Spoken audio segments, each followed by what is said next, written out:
Добре дошли в разказани истории. Свят на мистика, романтика, криминални и драматични романи. Сенки на доверието. Епизод 2. Понеделник сутринта започна с неочаквано хладно спокойствие. Георги беше в офиса по-рано от обичайното. Сякаш тялото му само се беше събудило в очакване. Седеше зад бюрото и гледаше към стъклената стена, зад която коридорът се пълнеше с хора. Никой не знаеше какво предстои. И най-вече, никой не знаеше кого чакат.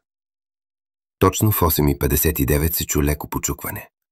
Марина влезе. Но това не беше жената от кашона. Това беше професионалист, човек с присъствие. Косата й прибрана, костюмът строг, тъмносин. Погледът ясен, аналитичен. Мария, която седеше до бюрото си, се изправи почти машинално. «Добро утро», каза Марина със спокоен, уверен тон. Георги усети леко напрежение в гърдите си. Не от страх, а от нещо странно. Подобие на гордост. Той беше дал шанс, а тя беше отговорила по начин, който надмина очакванията му. «Трети етаж», каза той, подавайки й картата. «Свободният кабинет е твой. Паролата е на листа». Марина кимна и тръгна към асансьора. Движеше се уверено, но не демонстративно. Както ходят хора, които знаят къде им е мястото. Но Георги не пропусна нещо. Погледите по коридора. Служителите не я познаваха, но я забелязаха. И това означаваше, че тя ще бъде тема. И въпроси ще последват. Кабинетът на третия етаж беше малък, но чист, с 2 монитора и безжична клавиатура. Марина седна, сложи чантата си настрани и пусна компютъра. Първият й жест да отмести косъм паднал върху челото й. Вторият да разкопчае сакото точно като човек, който знае, че го чака работа, а не представене. Тя въведе временната парола. Системата се отвори. Промълви тихо. Пред нея не просто стояха числа. Стоеше цяла вселена от транзакции, договори, сканирани подписи, вътрешни бележки, справки от няколко години. Но Марина не се оплаши. Напротив, очите й светнаха. Тук някой е оставил следи и не е бил достатъчно умен да ги прикрие. Тя започна от местата, които Георги беше посочил. 6-месечните финансови отчети. Разпределяше ги в колони. Оцветяваше съмнителните движения. Кръстосваше дати, търсеше цикли. След 30 минути вече имаше първите странности. Плащане към фирма, която не фигурираше в списъка с партньори. Повторно плащане към същата фирма 2 седмици по-късно. Сума закръглена твърде странно, нещо, което опитен човек никога няма да направи. Марина се облегна назад. Интересно. Около 10 часа Мария почука на кабинета на Георги. «Може ли за малко?» Той въздъхна. «Да, влез». «Унази жена, Марина», започна Мария, сякаш внимателно избираше думите. «Каква точно е ролята й тук?» Георги я погледна. «Консултант». Мария повдигна вежди. «Консултант? Откъде?» Той замълча. Мария мигна нервно. «Георги, не ти се меся, но ако ще работи с финансовата система, трябва да я въведем в регистъра на външните лица. Трябва договор». «Ще се погрижа», прекъсна той. Мария замълча за миг. «Разчиташ ми», каза тихо. «Знаеш го». «Знам», каза Георги.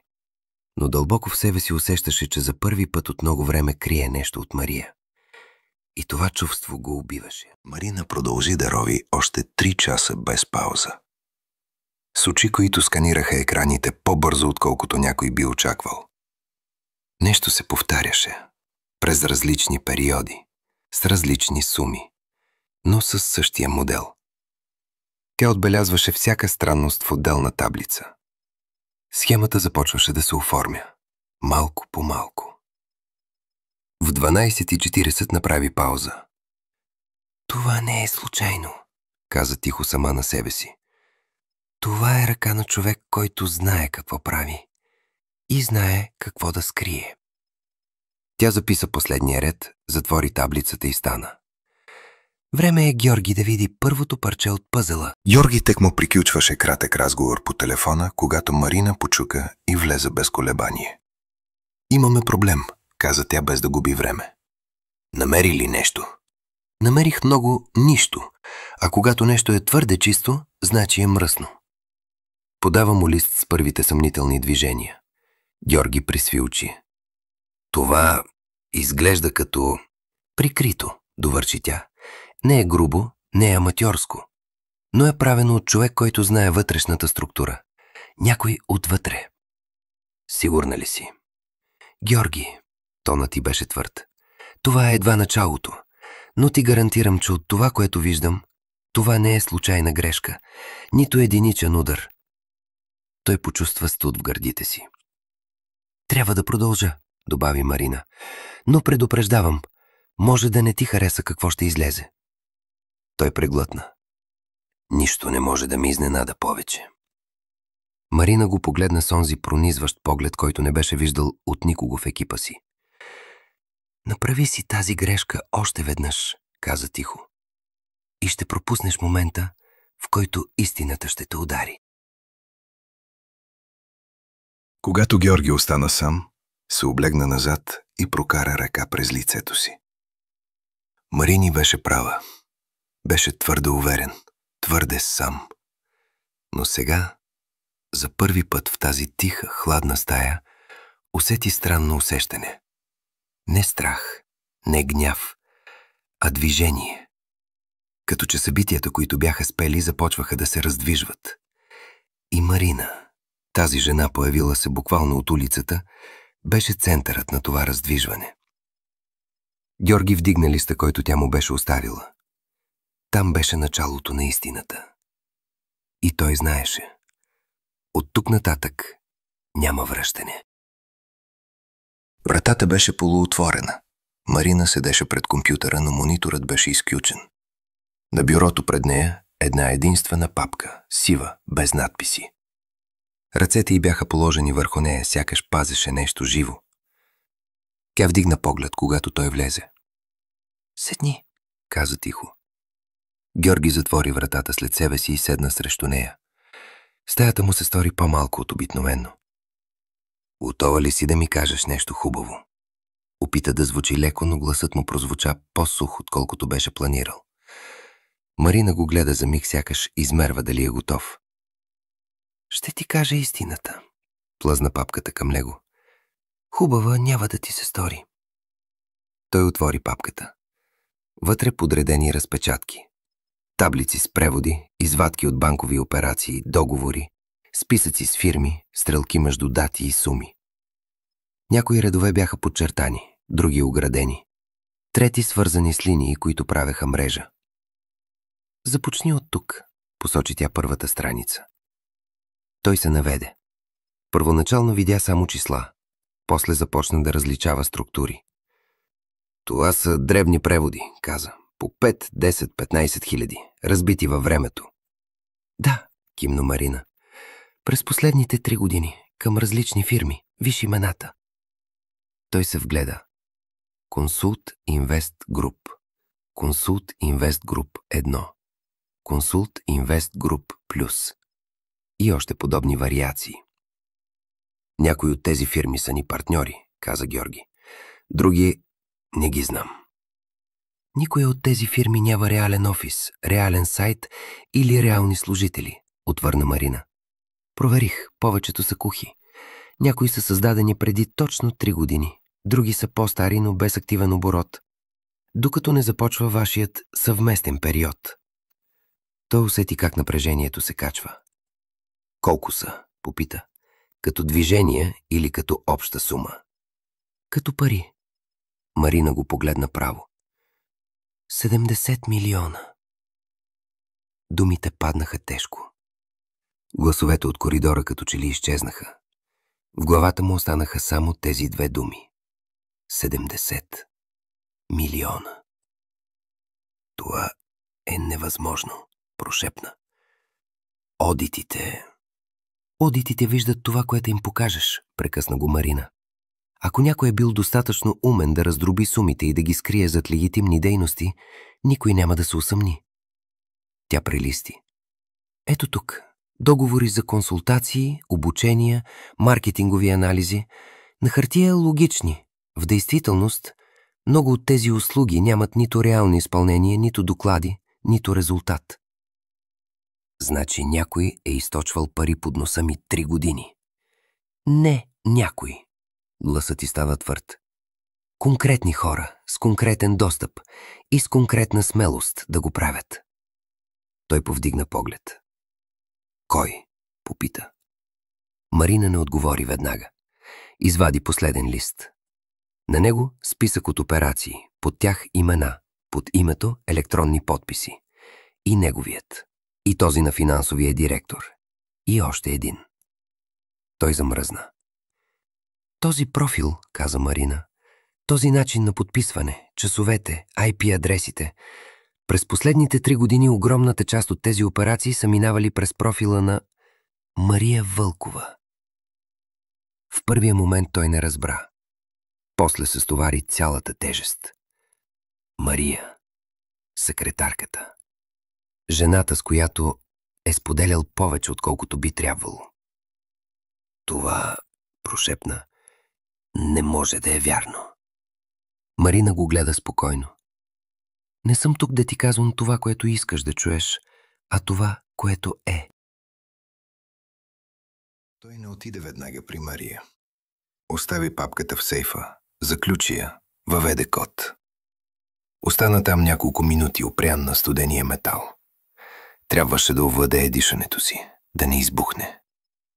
Когато излезе, Мария стоеше на бюрото си. Когато го видя, усмивката й леко се пречупи.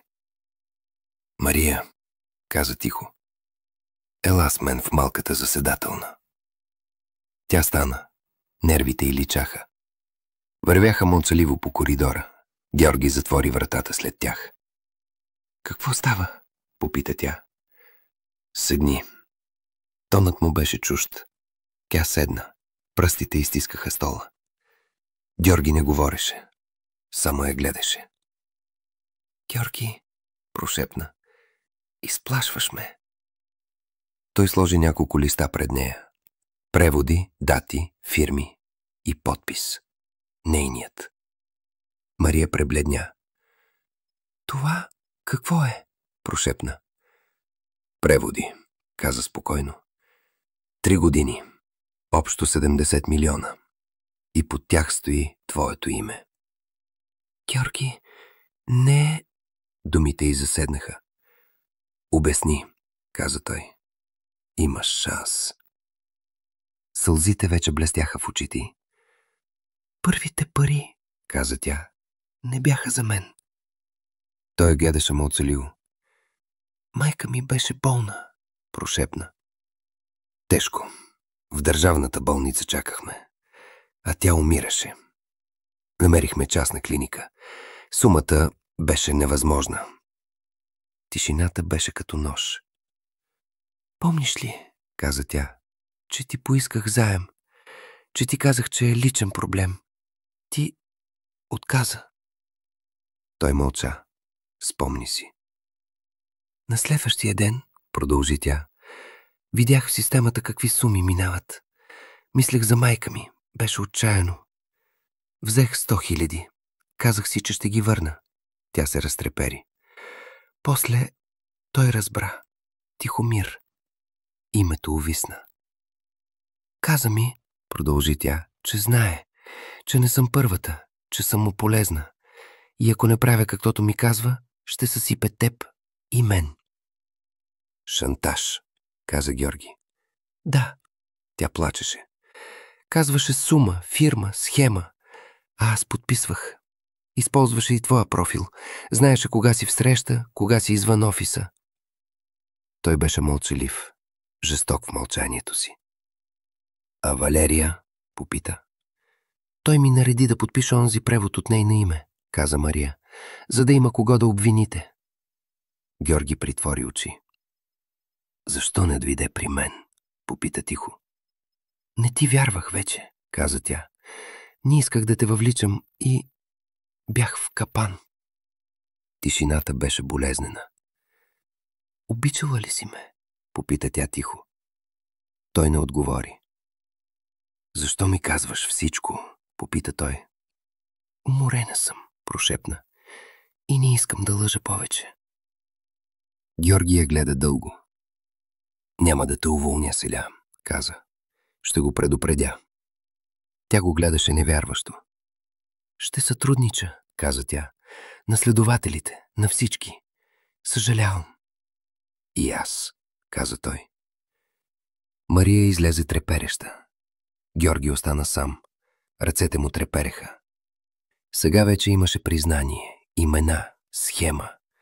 От тук нататък играта щеше да стане мръсна. Късният следобед падна върху офиса като сянка. Хората събираха вещите си, затваряха лаптопи, уговаряха срещи за вечеря или фитнес. За повечето денят приключваше, но за Георги едва започваше. Седеше в кабинета си, вперен в една точка на стената. Подреждаше следващите ходове в главата си. Всеки погрешен жест можеше да даде на Тихомир време да се измътне. Той вдигна слушалката и натисна вътрешната линия. Свържи ме с IT отдела, каза. С кого? Попита Мария, гласът и дрезгав след тежкия разговор по-рано. С Иван. След минута шефът на IT влезе. Нисък, леко прошарен с очила, които все се смъклаха. Слушам, шефе. Имам въпрос за кадърите, каза Георги. Наистина ли бяха изключени, когато казах на хората, че не работят? Иван се усмихна неловко. Ти им каза, нали? Тогава защо да не вярват? Погледът на Георги стана твърд. Питам дали наистина си ги изключил. Иван въздъхна. Не, записите никога не са спирали, само реалното наблюдение. Архивите са тук. Студена струя удовлетворение премина през Георги. Имам нужда да видим записи от няколко конкретни дни и часове. Късно вечер. Коридорът пред моя кабинет. Коридорът пред архива. И стаята на Мария. Иван го погледна проницателно. Нещо се е случило? Искам да съм сигурен, отвърна Георги. Може ли тази вечер? В 9, кимна IT специалистът. Офисът опустя към 19:30. Мария затвори секретарския си плод последна. Преди да тръгне, погледна към кабинета му. Знаеше, че вътре и че признанията й вече са променили всичко. На третия етаж светеха само два кабинета. Неговият и този на Марина. Той отиде при нея. Оставаш късно. Миналото не се разприта бързо, отвърна тя. Какво ще правиш, Тихомир? Първо ще гледам записите, после решавам. Марина го погледна внимателно. Не му давай време. Такива хора усещат опасността. Няма, каза той. Но искам да видя лицето му, когато маската падне. В 25:50 Георги влезе в малката стаичка за видеонаблюдение. Помещение със светещи екрани, мигащи лампи и постоянно бръмчене. Иван го чакаше с чаша кафе. Готово е. Охраната мисли, че проверяваме изчезнала вещ. Седнаха пред главния монитор. Кажи датите, каза Иван. Георги посочи няколко. Вечери, когато Мария беше останала да подреди документи, и дни, когато Тихомир идваше случайно. Коридорът пред кабинета се появи на екрана. Превъртяха бързо деня, после вечерната светлина. Мария излиза, оглежда се, отключва стаята с сървърите. Минута по-късно се появява Тихомир, сако разкопчано, вратовръзката разклавена, походка уверена. Спира за миг, поглежда към камерата и се усмихва. Този тип, измърмори Иван.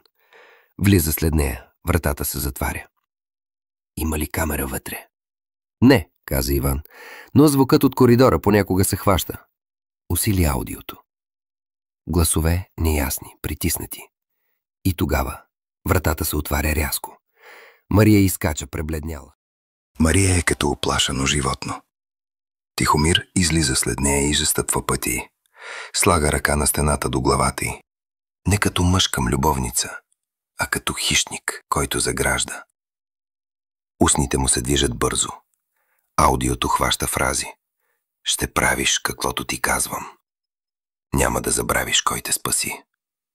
Ако проговориш, потъваш заедно с него. Аз държа всичко. Георги усеща как кръвта му кипва. Мария се опитва да мине, той я хваща за китката, тя се дръпва. Накрая той се отдръпва, навежда се към лицето й и микрофонът улавя ясно. Няма да ми изчезнеш. Аз решавам кога падаш. След това той си тръгва, спокоен, хладен. Мария остава няколко секунди сама, опира гръб в стената. Плаче тихо, без звук, с треперещи рамене. Иван поглежда Георги. Стива ли това? Не е всичко, казва Георги, но е начало. Превъртат други дни. Тихомир влиза в кабинета на Георги късно вечер. Рови из папки, разглежда документи на бюрото му. Мария стои в коридора, стиснала телефон, разкъсвана между страх и вина. Има спорове на шепот. Има погледи, които са по-силни от удари. Можем ли да копираме всичко това? Попита Георги. Разбира се, каза Иван. На какво? На флашка. Една за мен, една резервна. Иван отвори чекмедже и извади 2 нови флашки. Имам ги за черни дни. Днес е черен, каза Георги. Копирането започна. Минутите се влачеха като часове. Георги гледаше прогрес лентата и мислеше, това е моментът, в който се прекършва не само доверие, но и бъдеще. Копирането завърши. Иван му подаде флашките. Пази ги. Това е война. Знам, каза Георги. Едната флашка постави в сакото си, другата в метална кутия в сейфа. Излезе от стаята. Офисът беше тих. Светеше само в кабинета на Марина. Той влезе. Видя ли нужното? Попита тя. Видях повече, отколкото исках. Той седна. За първи път изглеждаше не просто ядосан, а изтощен отвътре. Ще дам копия на следовател, каза. Не искам това да зависи само от мен. Пауза. После отивам при него. При Тихомир? Попита Марина. Да. Погледът му стана твърд. Ще разбере от мен. Лице в лице. Марина го наблюдаваше дълго. Внимавай, каза тихо. Хора като него, когато ги притиснеш, стават опасни. И аз, отвърна Георги. Излезе от офиса.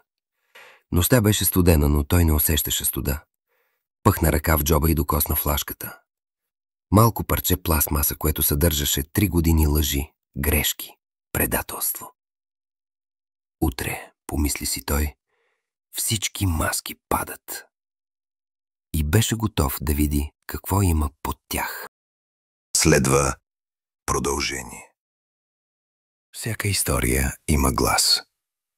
Някои говорят тихо, други шепнат от тъмното. В този канал разказваме истории, които докосват, разтърсват и остават. Истории за избори, за последствия, за истината, която винаги идва, дори когато се крие в сянката. Ако обичаш силни разкази, драматични обрати и герои с дълбочина, натисни абонирай се. Това е само началото.